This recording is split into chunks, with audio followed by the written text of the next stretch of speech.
Hello everyone, good evening and welcome back or welcome to the second episode of the Championing Azure Collection series in the AI and machine learning platform. My name is Erika and I am the program manager at microsoftreactors.com. As I said, today we are going to continue with the second episode of this series. The Championing Azure series is aimed to provide the necessary skills in Azure and is perfect for those that are early in their developer career.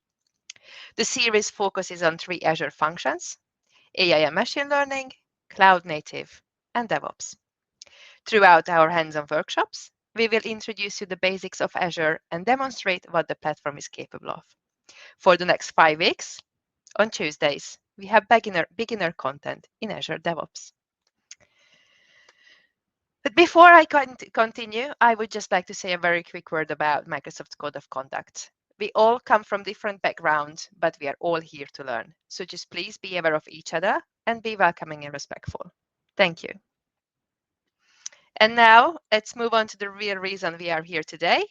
And let me introduce you our speaker, Peter Örneholm, whom you met last week at the Introduction to AI and Machine Learning session. For those who don't know Peter yet, he's an IT consultant and the Microsoft AI MVP who loves to explore life. Using the power of Azure is his passion. Peter has over 10 years of experience in Microsoft-related technologies and currently works as an IT consultant at a company called Active Solutions in Stockholm, Sweden. Today, I am very happy to welcome him back to this series, where he's going to speak about democratizing AI. In this session, we will look at how to use Azure Cognitive Services to identify objects in pictures, extract info from receipts, and translate audio in real life. This session is going to run for about 40 minutes, and we will have some time for Q&A at the end. But I encourage you to ask your questions during the session. I think I've spoken enough, so let's put you here, Peter, into the spotlight. Hello. Hello, Erika, and hello, everyone. Hey. There in the Welcome back. Yeah, thank you. Thank you so much. Welcome back to AI Tuesdays. Yeah. So yeah, I think I'm just gonna drop out now. I'm going to remove myself from the stream. So you're up, and I'm here in the background if I'm needed. But otherwise, I see you in about 40 minutes. That Okay? sounds fantastic. Thank you. So let's roll. I think there's a presentation. There it is. Yeah. Thank you so much, Erika. And yeah, it's. I think there's a picture of me behind my little icon there. It doesn't matter. My name is Peter Örneholm, as you said, Erika, and thank you for introducing me. I think that was really good. My Twitter handle is available at the bottom there, at Peter Örneholm. I'm on both on Instagram and on Twitter. Please follow me if you want to reach out with questions after this session and so. But if you have a question or if you have input during this session, feel free to write in the chat. Available at YouTube, where you are probably watching this, and I will try to answer that question either during the session or after the session.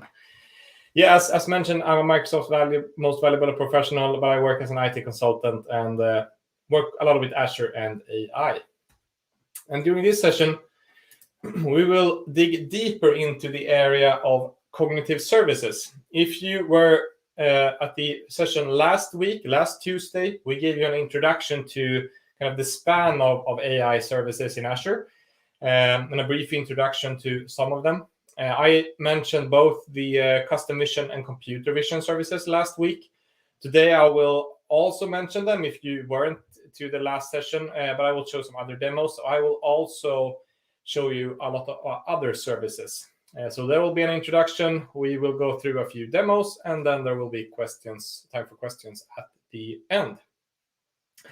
And yeah, just also to mention, I work at Active Solution. We are looking for really great software developers all over Sweden. Please reach out to me or Google for us if you want to learn more. Enough about that. let's look into the AI stuff. If you go to Wikipedia and read the article on AI, it says that artificial intelligence is the ability of a computer program to mimic the natural intelligence of humans, primarily their cognitive functions.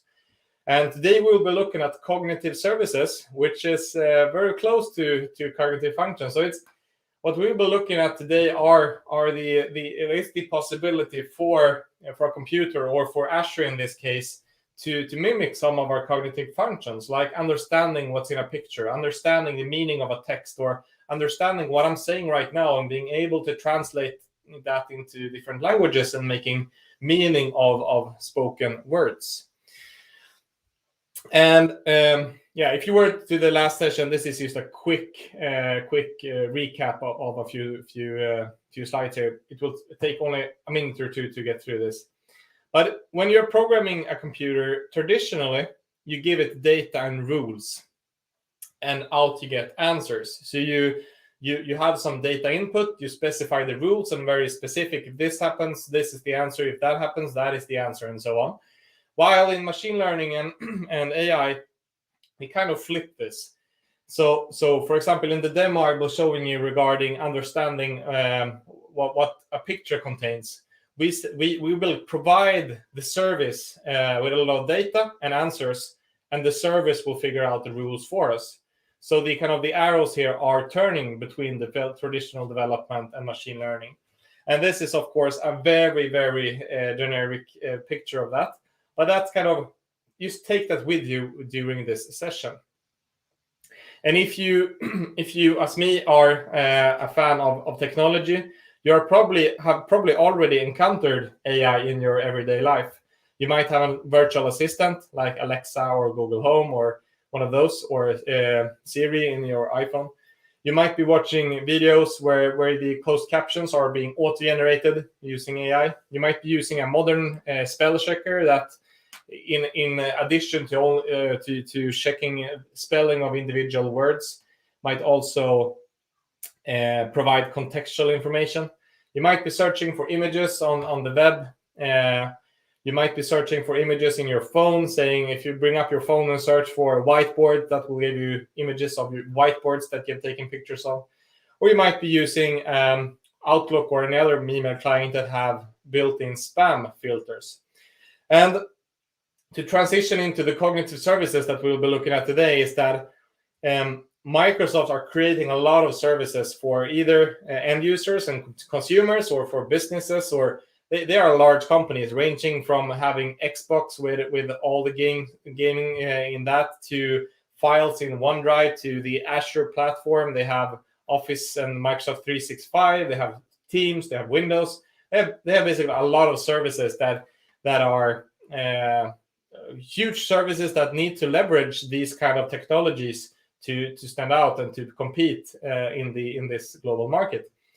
And the cool thing is that Microsoft is a company that wants us developers, wants us me as a developer, to take part of this technology, to leverage the advancements that have been made in these areas, and to build applications and build platforms and build things that leverage these technologies and enhances our apps, basically.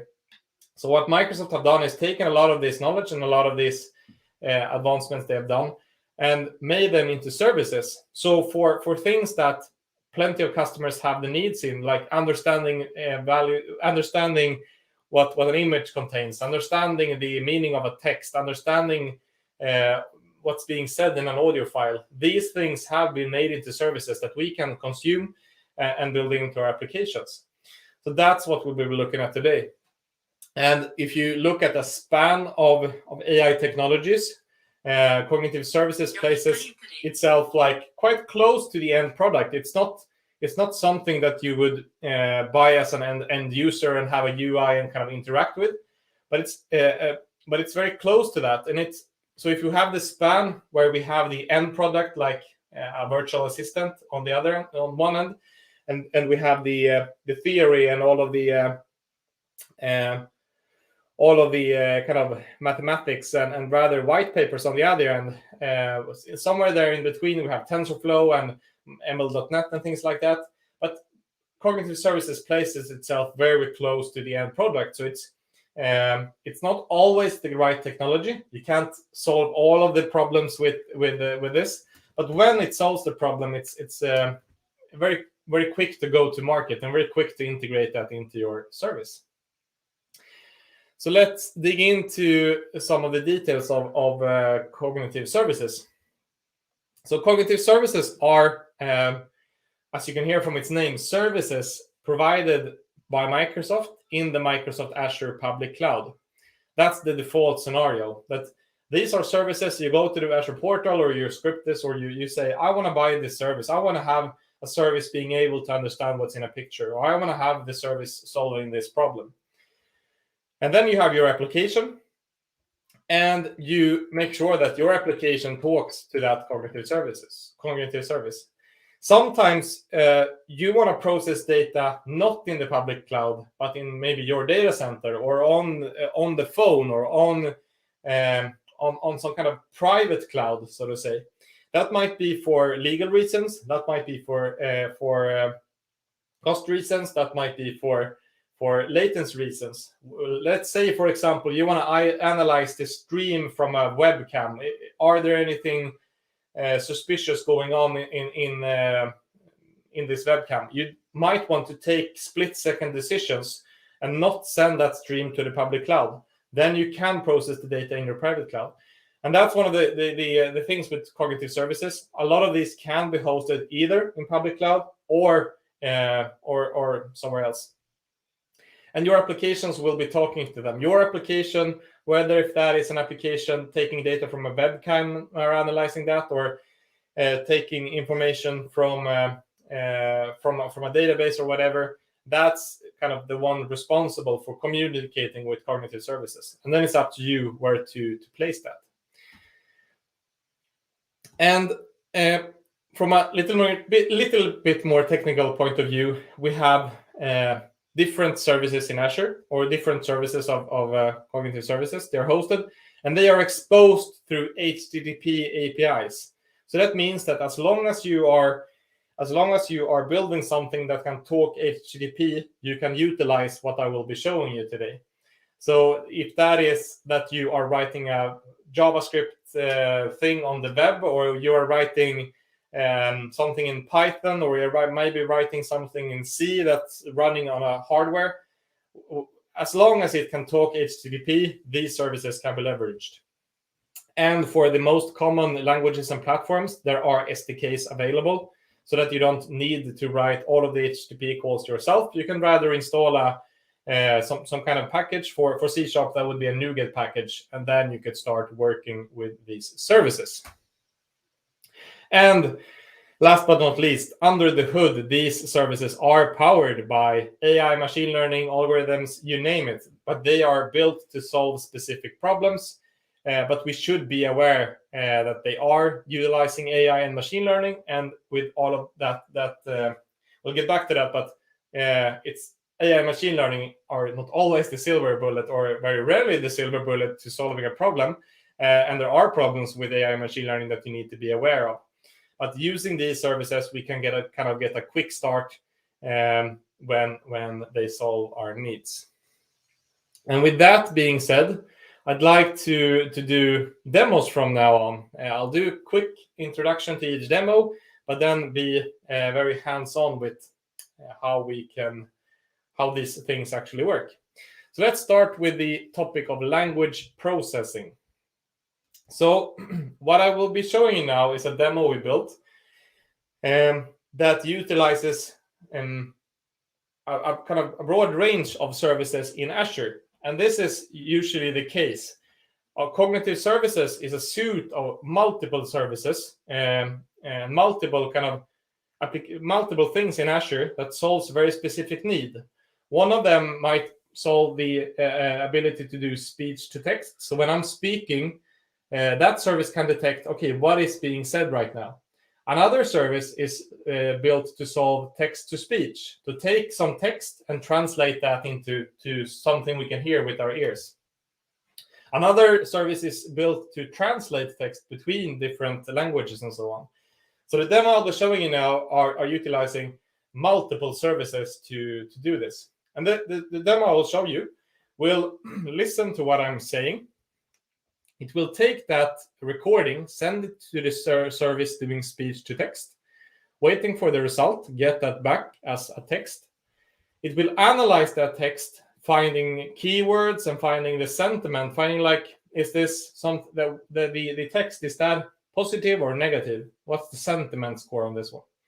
It will take that text and translate it into another language that we can decide and get that translation back. And then it will take that translation and speak it out. And as you can see, there are a lot of moving parts here. I will be sharing a microphone and audio over a virtual presentation. So bear with me, and I hope that everything will work. So let's dive into this very application. So it's a console application written in .NET. So I will start that up now from the command line. So the first question it asks us is what language we want to translate to. So let's see if I just need to make sure that I'm sharing my audio, which I'm not sure actually I'm doing that. Let's Erika, I'll be stop sharing my screen and actually sharing it again to make sure that I'm sharing with audio, because this really needs that feature. No, I'm sharing system audio, and I think Erika, you just need to make sure my screen is visible again. Yeah, there it is. Thank you.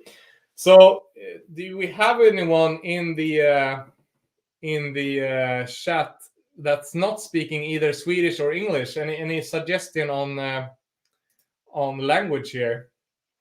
I think there might be some someone from outside of Sweden or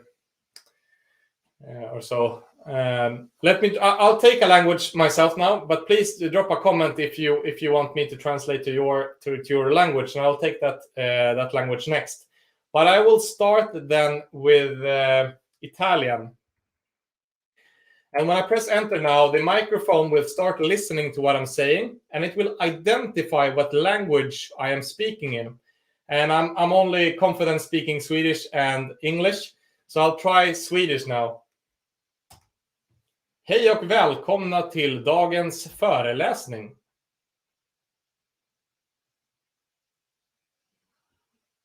Ciao e benvenuto alla lezione di oggi.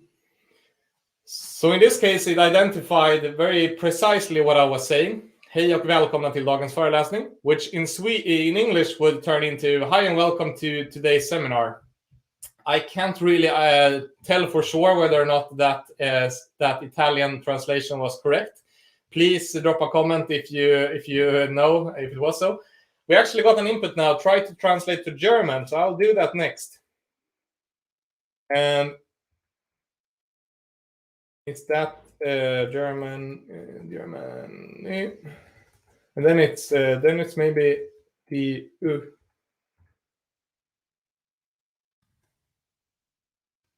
there it is, German for Germany. So I'll try to speak something in English and see what it says. I'm in Sweden right now, and it's actually really cold here, and I'm freezing. Ich bin gerade in Schweden und es ist wirklich kalt hier und ich friere. So, as you can see now, it identified quite exactly what I was saying actually. And it translated into German, and maybe Jeremy, you could share whether or not that was a decent translation. I actually read German a few years way back, and from my understanding, that's quite good at translation. And as you can see there, the sentiment is close to 0, and that means that it's kind of whether it's negative or positive. This text was quite negative actually, while what I was saying before was quite positive. Let's try one more thing for Chinese, as we got an input here. Chinese for Mandarin. So I'll try something in Swedish then. Godnatt allihopa, snart är det dags att sova.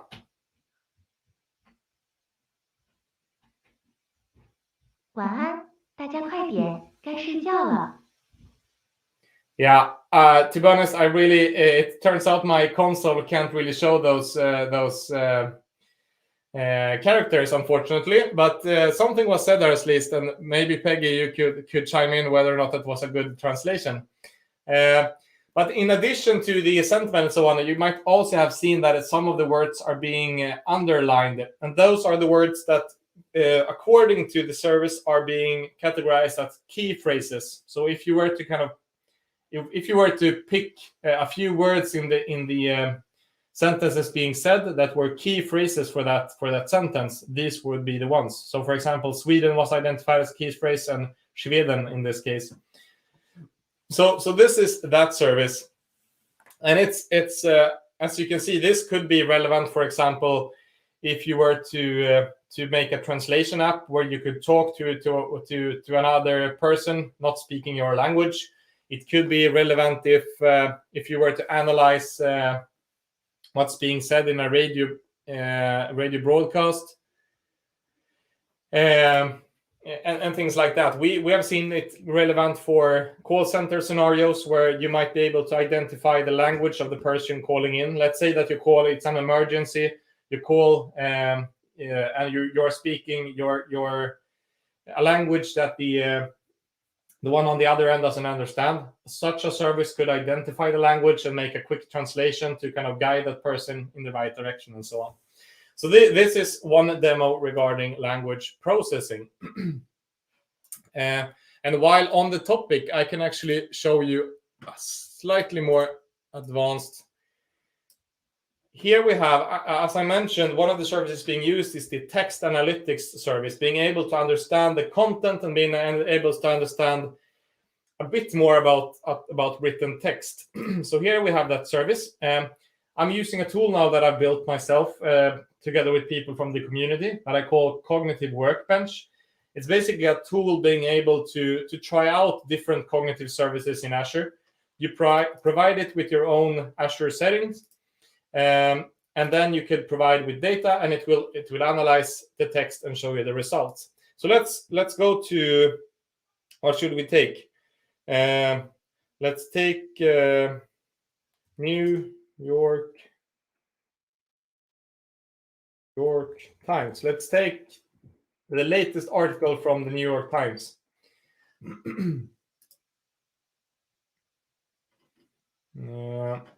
Or let's take, let's see. Can find, there it is. Let's find something more happy here.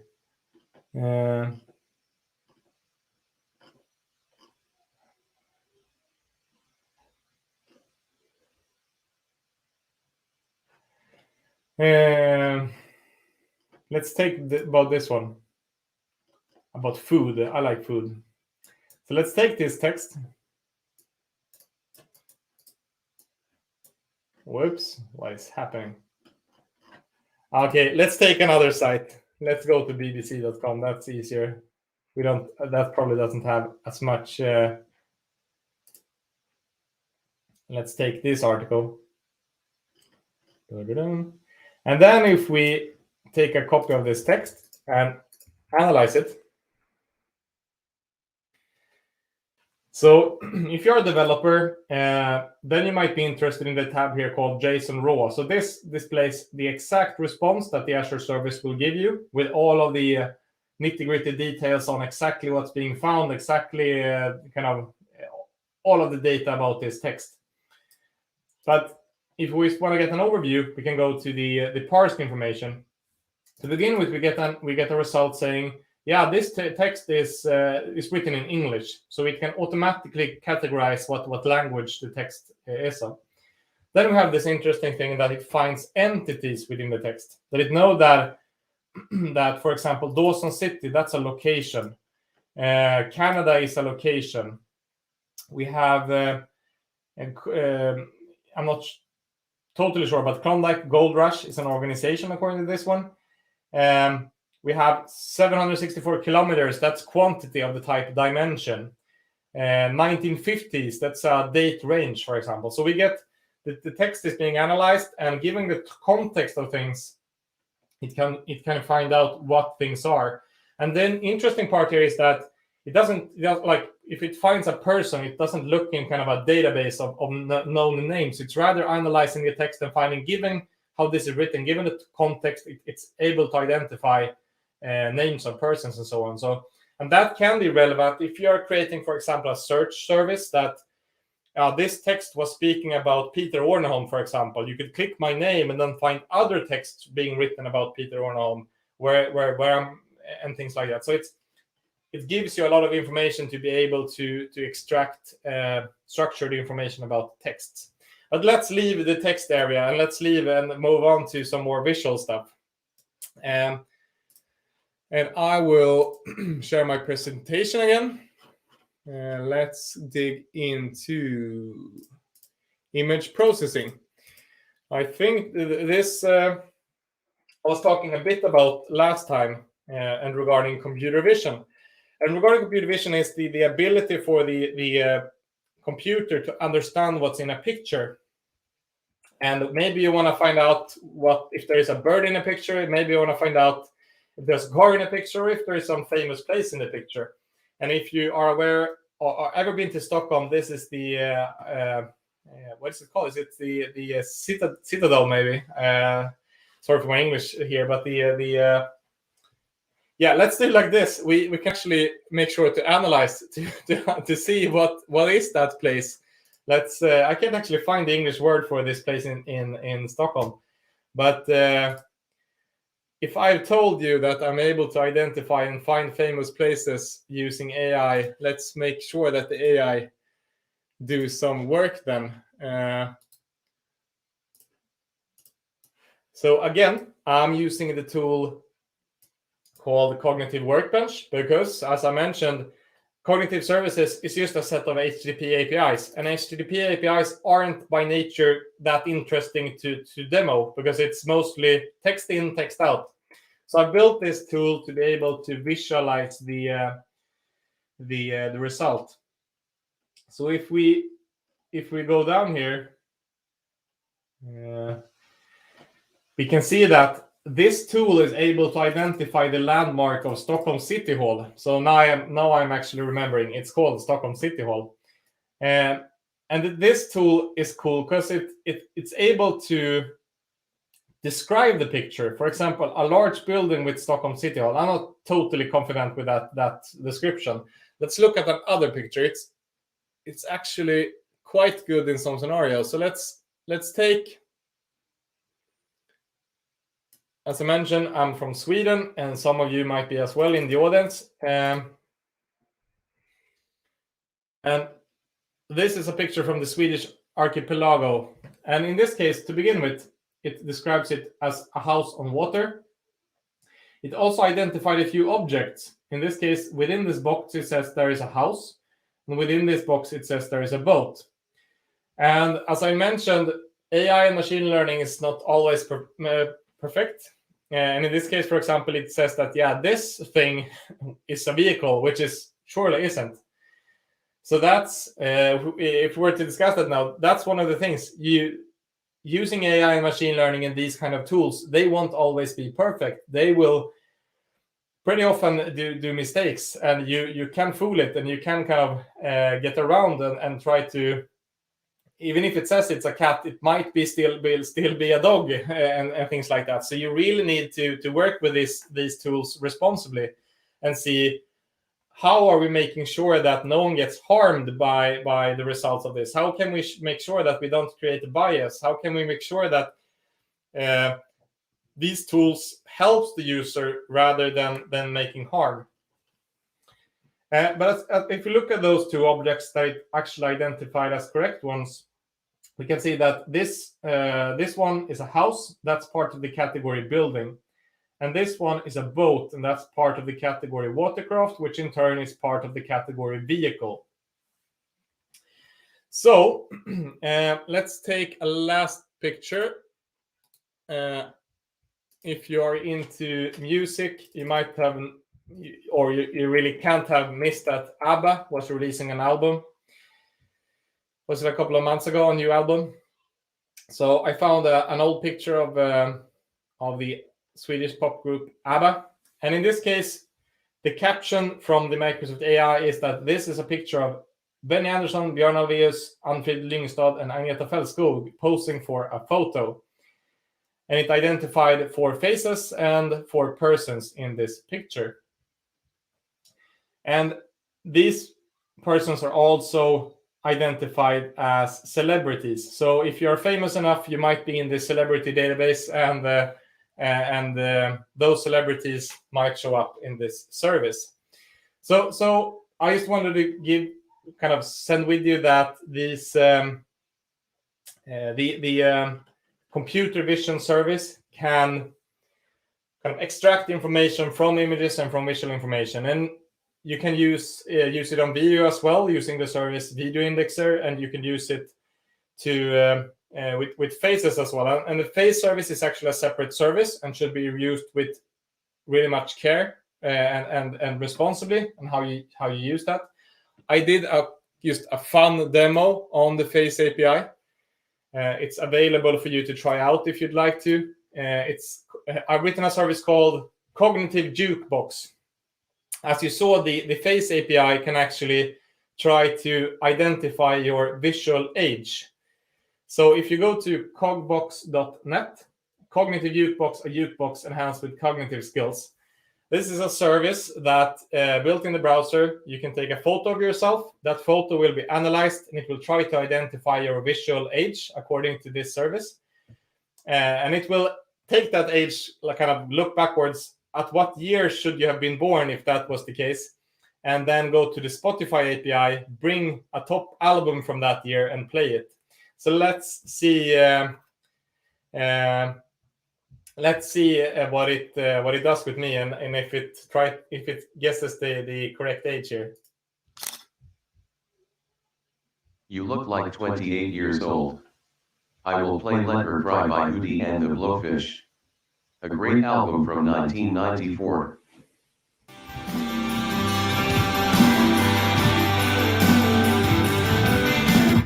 Yeah, it's nice to me. I'm actually 30 years old now, so it was nice. Let's see if I can be a bit older.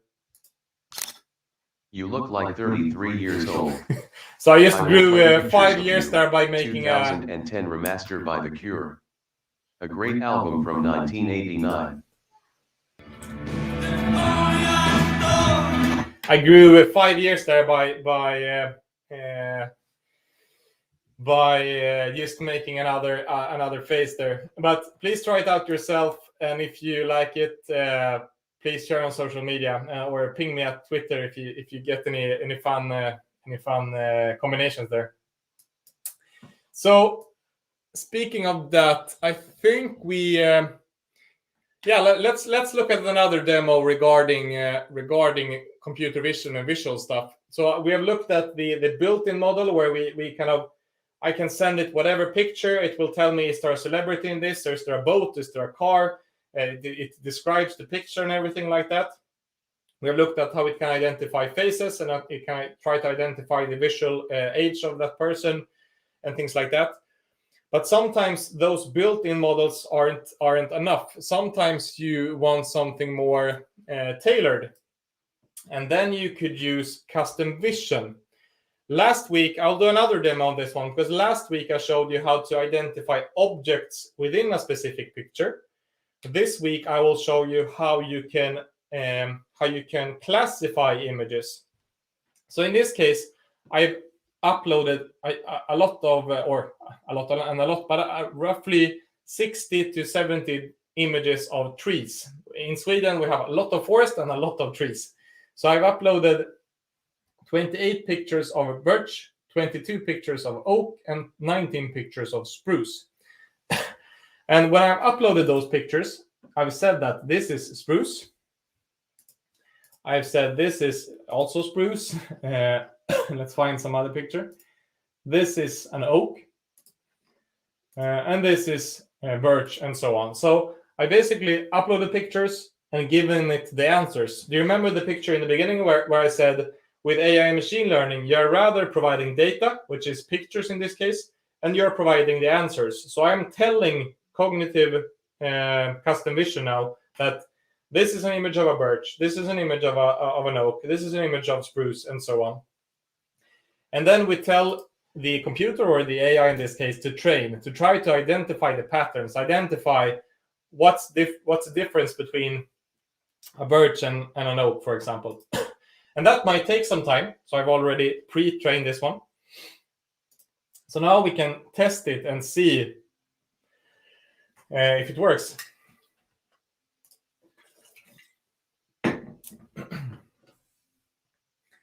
So let's look at trees. And these 3 pictures I have not uploaded to the service. So these 3 images the service haven't seen yet. So if I'm giving it the image of a birch, it will kind of do some analysis and say that, okay, 99.8% sure that this is birch. Let's browse another file. Take the oak, for example. And in this case, it's identified as the oak. So this can be used to, for example, we usually say that the built-in model is able to identify that this is a car, or this might be a sports car, or it's a van. But if you are into the car industry, you might want to go deeper. You might want to go and being able to identify this is a Tesla, this is a Volvo, and this is a Ford, for example. Then that functionality is not provided out of the box by the Microsoft service, but you can train that model. You can supply the data and tell that this is 1,000 images of Teslas, this is 1,000 images of Volvos, and this is 1,000 images of Fords. Please start the training. And then it's providing you with an API that you can use to differentiate between those models. And this can, of course, be applied to the forest industry. This can be applied to a lot of different industries. And the result won't be better than the data you submit it with. So if you submit it with only 3 trees, of course it won't be able to tell if it's the 4th tree. So that's something to bear in mind, that you might create a biased model here by only supplying data that you thinks are relevant, while the end users might supplying something totally different, and that might be misclassified. So this is something, as a responsible AI developer, we need to think about this, that what are the data sets that we are training our model on? How will this be perceived? How will this be used in the application when it's running in production? Might there be scenarios where this ends up badly? Can we handle that, or should we pull the brakes and actually not put this into production? But always keep in mind how will this be used, and how is this a responsible way of using AI? So with that being said, I think we are ready to leave the area of the visual stuff at the moment.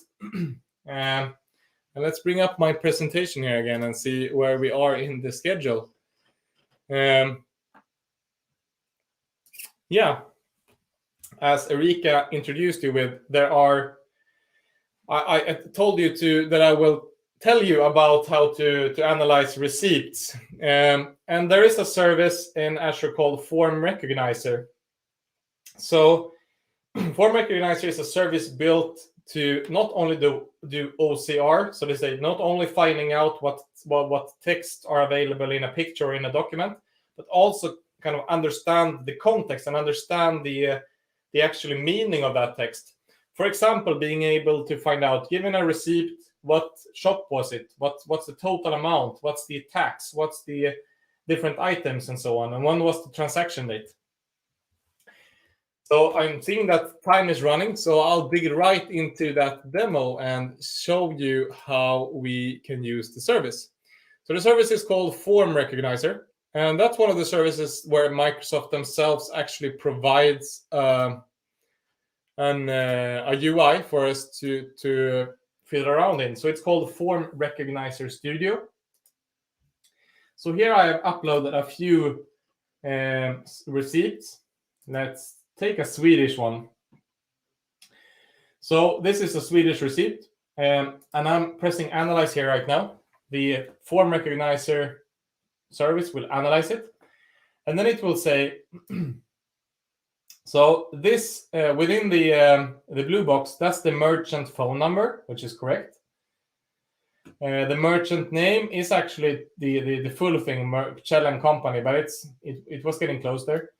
It identifies the different things I bought: SIM adapter kit, micro USB cable, and so on. And it identifies the individual items price. It also identifies the total amount for this receipt. It identifies the tax for this receipt. It identifies the transaction date and the transaction time, and so on. So these informations we are now able to parse that information and to work with it in an automatic way. So this could be used to speed up the receipt process, for example, if you are handing in that and are expecting to get the money back from your employer, for example, if you bought something for your employer. But not all documents are receipts. But the cool thing here is that they have support for labeling and kind of training on your own document types. So here it's just a document type used for Swedish construction industry called Byggvarudeklaration. These kind of documents, they look quite similar. And I provided it with 15 sample documents of that type. And I've started to label it and saying, within this area, the name of the product is. Within this area, we have the article number and so on. And you do that for a few documents. And you let the service start to kind of train on that data and understand how the model works. And then if you provide it with a new document, so these documents the service have never seen before, and if we analyze them, it is able to identify the fields again. So I've told that, yeah, this is the varunamn or the name of the product, and now it can say that, okay, I know that this should be the name of the product, this should be the article number, this should be the date that it was created, and so on. And this could be, of course, used to speed up manual processes where you need to extract information from forms or from legacy documents. There might be, even if like from now on and in the future, hopefully everyone will be using APIs and the REST APIs and XML documents and like machine readable formats. But from reality, as working as an IT consultant, I know that we have a lot of legacy. We have a lot of old documents that might need to be kind of structured. We have processes within a lot of companies and a lot of places where they are still using kind of these kind of documents. And by using such a service, we could rapidly start to automate it to get better get these data structured out of the documents much faster. And any minute going to go over to the Q&A, but let's just see if I have anything more interesting for you to look at. Now I'm thinking actually we should round off there. There are so many nice things to look at in cognitive services, but let's just kind of wrap it up here regarding what is cognitive services. I've shown you a lot of demos, or some of them at least, and they are using a lot of different services in Azure. And I would say with cognitive services, what that's doing is a lot of what was happening with hosting some time ago. So before we had the public cloud and things like that, a lot of us were responsible for servers, electricity, cooling, and all of that kind of stuff to run our applications. Then Azure and the public cloud came, and now we can rather focus on what's the unique business benefit for our company and for our clients or for whatever we are building. Because Azure and the public cloud is kind of abstracting a lot of that away, and we are focusing on the business benefit for each and every case and customer. With AI as a service, which cognitive services is a part of, we should be aware of that the under the hood there is AI and machine learning with all the positive benefits of that one, but also all of the kind of pitfalls with that where things might go wrong. And with cognitive services, we can rather focus on what's the unique business benefit. How can we leverage these services? How can we train it? And rather provide data than looking into all of the nitty-gritty details. But sometimes cognitive services isn't the fit for you. Sometimes you need to go deeper into some of the other services. But it's not always, but it's usually a good start to kind of start to try out your theory. And with that being said, I showed you a few cognitive services. There are a lot more. These are like the high level of it. The last time I looked at least, I think there have been a few more services released regarding text analysis and so on. But what I wanted to do today was mostly to inspire you to see that there are a lot of cool things that you can do with this when you use it responsibly. And to get you started, please Google for Azure Cognitive Services, and there are plenty of good resources to get you started on how to build applications with this, how to try it out. Please try the Cognitive Workbench. I think all of the demos I showed you today, they are actually open sourced and available on my GitHub. So if you go to github.com/Peter Orneholm, you'll find the demos. And I've actually also written, I'll just show you an example. So if you, for example, take if you go to the site cogbox.net, first you try it out and you might find it funny. Then there is a blog post available that describes the technology behind it. So you can read up on it. If you're interested, kind of read up on the story, read up on the how it's implemented, what's the cost of running these services and so on. And you could go to the source code on GitHub. Whoops, the link seems to be broken there. But if you go to github.com,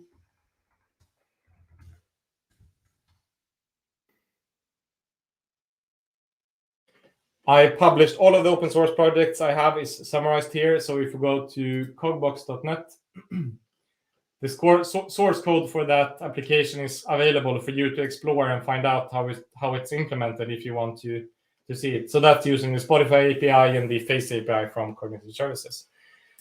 So last but not least, if you are living within the boundaries of Sweden, please, if you want to visit this site, our activesolution.se/stickers, or scan this QR code, and we will send you a few stickers I'll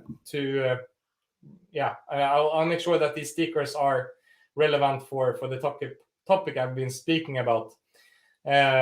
So please drop by there if you are living in Sweden.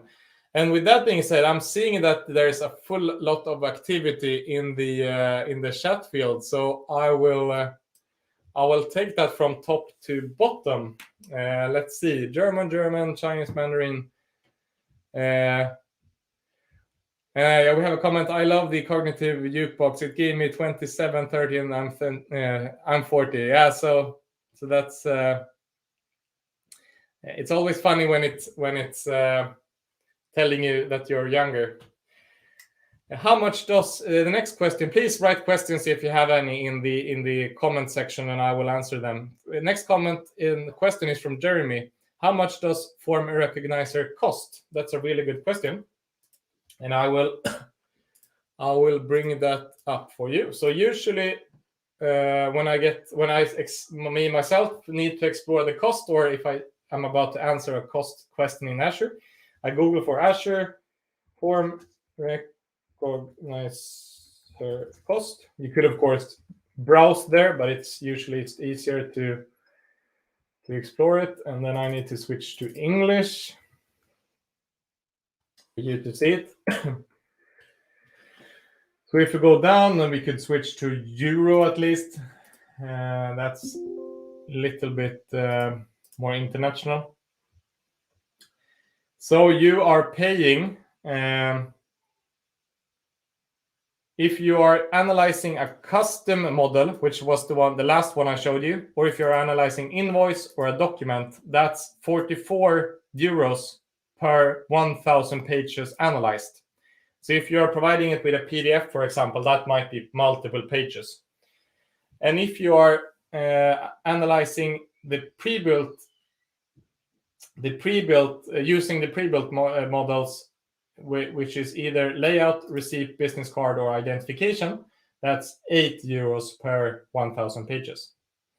And then there are some commitment tiers. So if you're about to analyze a larger amount of documents, you might get some savings.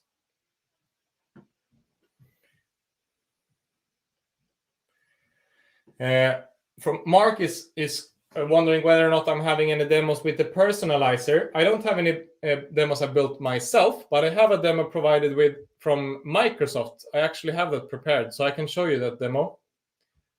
Let me see. So quick note on Personalizer. Personalizer is a service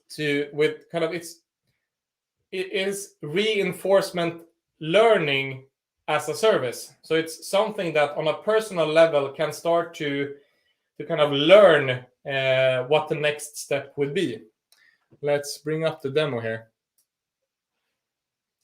So this is quite technical demo. So Personalizer could be used to, for example, if you are building a video service and you want to show relevant videos for you, like based on your previous watch history, these are 5 videos we recommend for you. Or if you're building a news service, based on your personalization score, based on your personalization profile, so to say, we think this article might be relevant for you. Or if you're building things where you have content or you have actions, so to say, this service can make smart suggestions about those. So in this case, the Personalizer Demo, it's publicly available on this URL.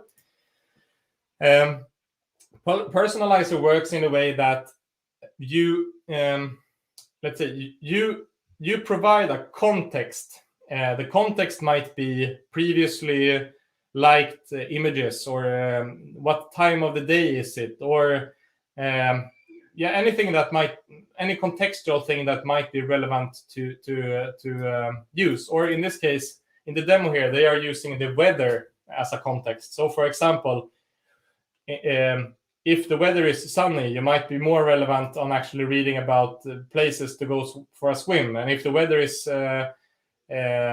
snowy, you might be interested in reading about where to go skiing and things like that. So if we look, let me see where here it is. And then, so Personalizer works in a way that you have context on the given user that you're about to present actions for.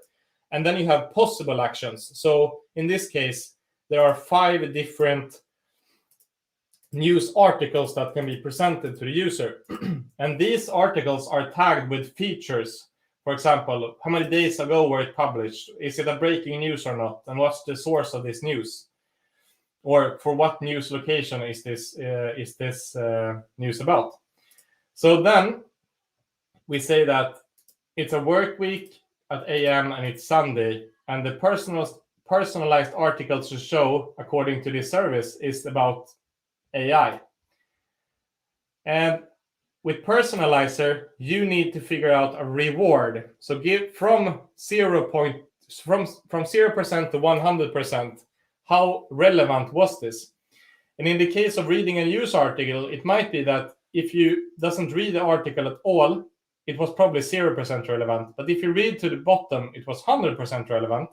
And this is how it's calculated in this specific demo. So it feedbacks that information to the service, and the service learns that, okay, given this context, people seems to read the whole article.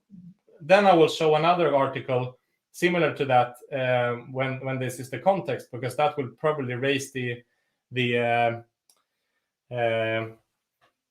possibility of people liking and reading the article. I'm not sure if that was enough. It was some demo, at least on the Personalizer, for you, Mark.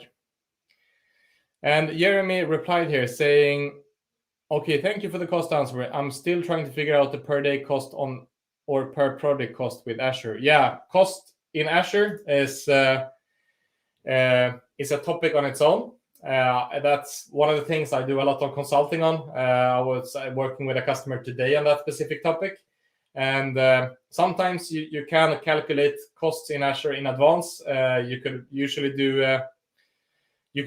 do some kind of estimate at least. But if you, for example, given a service like Form Recognizer, if you know that we have 1 million pages that we need to analyze, then you could figure out what will be the cost. But if you don't know that someday a user might upload one document for analyzing, and the next day 10 users uploads 1,000 documents to be analyzed, then the cost is kind of going up and down quite a lot. So analyzing cost and figuring out cost in advance is a lot of thinking and a lot of kind of looking at how will this business expand, and do we have a kind of income that correlates to the usage of our system and so on. But I agree with you, Jeremy. It's not an easy topic. Do we have any more questions? And I'm glad, Mark, that the demo that you appreciated the demo.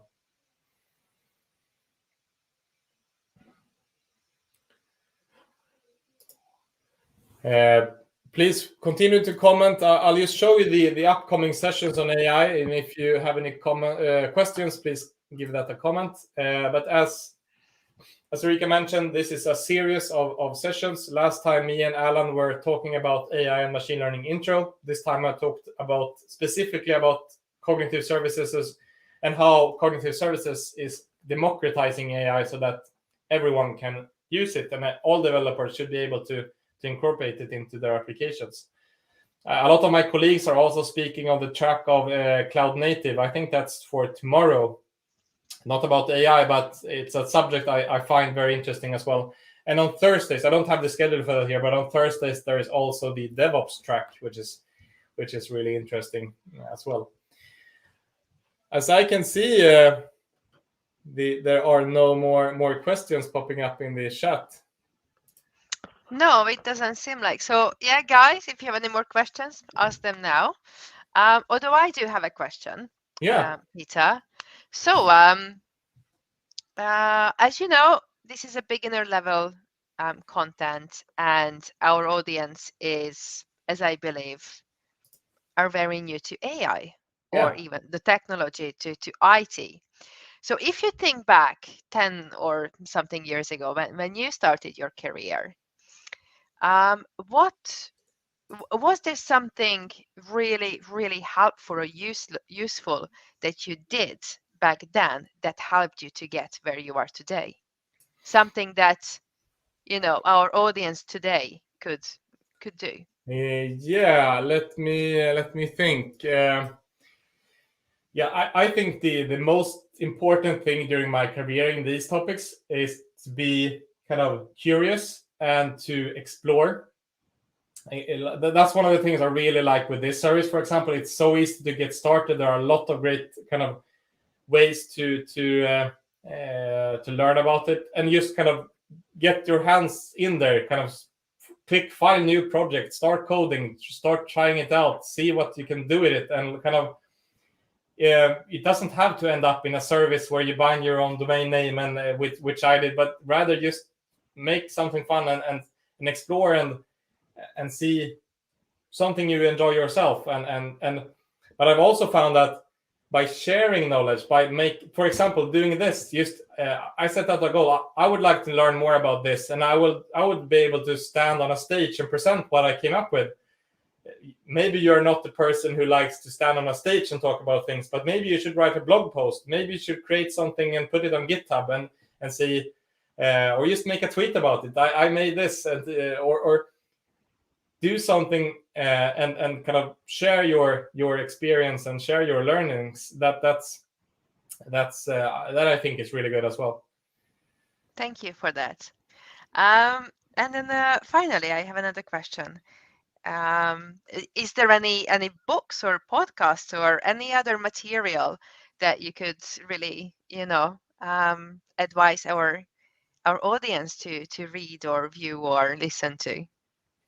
I know actually no podcast that I'm aware of or books on this specific topic. So these services are so fast moving. I don't think if you were to write a book on it, you would have to start over the moment you're about to publish it. So, but I know that a colleague of mine, Alan Smith, who was introducing you to last week together with me, he's doing a lot of short videos on kind of very specific topics, like how do you do this with custom vision? How do you do that with computer vision? How do you use this service to solve this problem? So if you check for Alan Smith, his YouTube channel is called Cloudcast, and there he publishes a lot of different videos on how to solve specific problems, and those are really interesting to get started. And I think Erika, there will be some Microsoft learning modules shared after this session as well on Microsoft. I have already. Yeah. So great. they are in the chat, guys. They are all the aka.ms links. So yeah, those are the links with some learning modules that you can carry on after this session. And this is purely based on, they are based on this session today. So yeah. So guys, if you don't have any more questions, then we are going to wrap up today. And tomorrow we have the Cloud Native event with Alan, right? I think, let me have a look here. Yeah, that should be. He's Alan. Multi-talented. He is indeed. There is a reason why he's the MVP of the year, right? Yeah. So yeah, tomorrow I welcome back Alan, and he's going to be in the Cloud Native track, and he's going to be talking about event-driven architecture. So thank you guys. Thank you for joining. I hope to see you tomorrow or Thursday or next Tuesday for AI Tuesdays. So thank you so much, Peter, for being here today, and I will see you. Will I see you again? I will see you again sometime, right? I don't have any more planned sessions, but let's see what we can come up with after this series. Well, then I have to do something to see you again. Yes, but yes, thank you, and have a nice evening. Okay, rest of the day. Thank you. And thank you guys, everyone for joining. Bye.